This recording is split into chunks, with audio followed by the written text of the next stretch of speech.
برادران اسلام، عزیزان ملت اسلامیہ،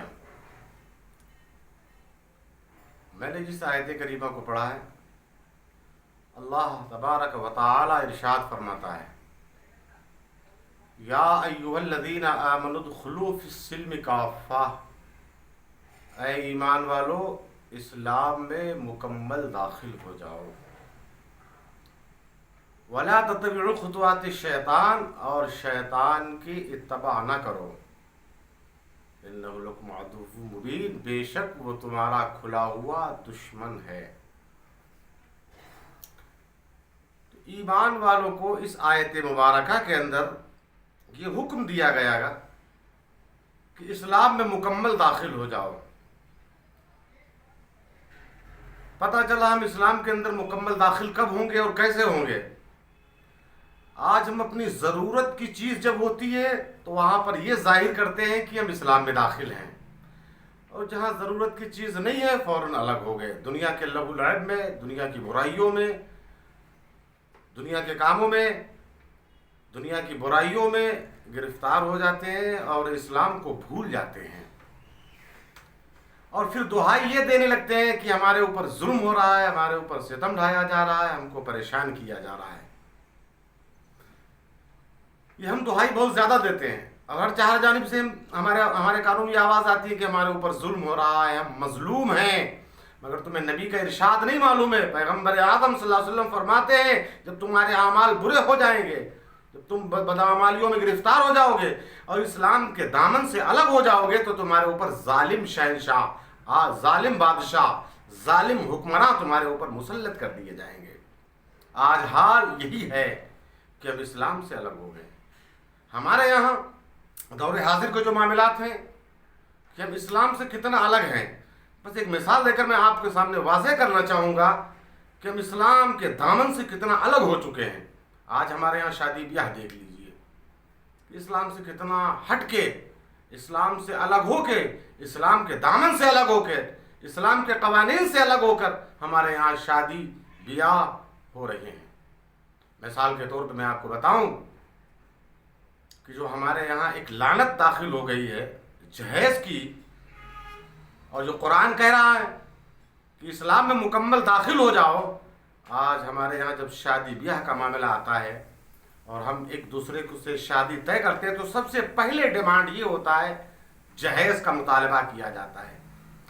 ظالم اور خاص کر سرمایہ داروں کے اندر یہ برائیاں موجود ہیں۔ ہمارے یہاں وہ طبقہ جو سرمایہ دار طبقہ ہے، جس کے پاس اللہ نے اس کو مال و دولت دیا ہے، وہ زیادہ تر اس برائی کے اندر گرفتار ہے کہ سب سے پہلے جہیز کا ڈیمانڈ کرتا ہے، وہ مال و زر کا ڈیمانڈ کرتا ہے وہ، اور یہ شرط لگاتا ہے کہ ہمارے آپ کے یہاں شادی جو آئے گی تو ہمارے یہاں جو آئیں گے مہمان جو ہوں گے وہ اتنے باراتی آئیں گے، 100 ہوں گے، 200 ہوں گے، 400 ہوں گے، ان کے لیے کھانے کا یہی انتظام آپ کو کرنا پڑے گا۔ لڑکی والے کے اوپر لڑکے والے بے پناہ ظلم کرتے ہیں اور اسلام سے بالکل الگ راہ اختیار کرتے ہیں، اور ایک بہت بڑی برائی اور وہ پیدا ہے جو ہمارے یہاں ایک خبیث برائی نے جنم لے لیا، ڈی جے وغیرہ، شادیوں میں اس کا اہتمام کیا جاتا ہے، انتظام کیا جاتا ہے، اسلام کے دامن سے بالکل الگ ہو کر اسلام کو قریب نہیں آنے دیا جاتا ہے، اسلام سے ہٹ کر، اسلام کے دامن سے ہٹ کر، اسلام کے اصولوں سے ہٹ کر، اسلام کے طریقے سے ہٹ کر ہم اپنے یہاں شادی بیاہ کی محفلیں رچاتے اور بساتے اور سجاتے ہیں۔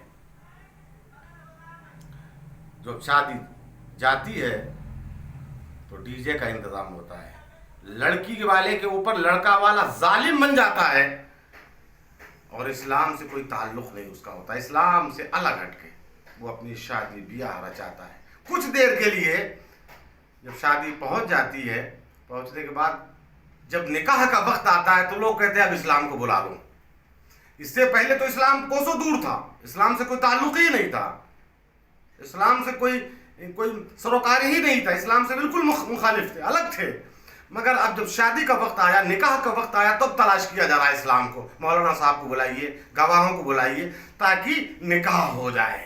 نکاح کے وقت اسلام کو یاد کیا گیا، بخیر مولانا صاحب آ گئے، نکاح ہو گیا، نکاح کے بعد پھر شیطان داخل ہو گیا، پھر ہم راستے سے ہٹ گئے، پھر بھٹک گئے، جب تک کہ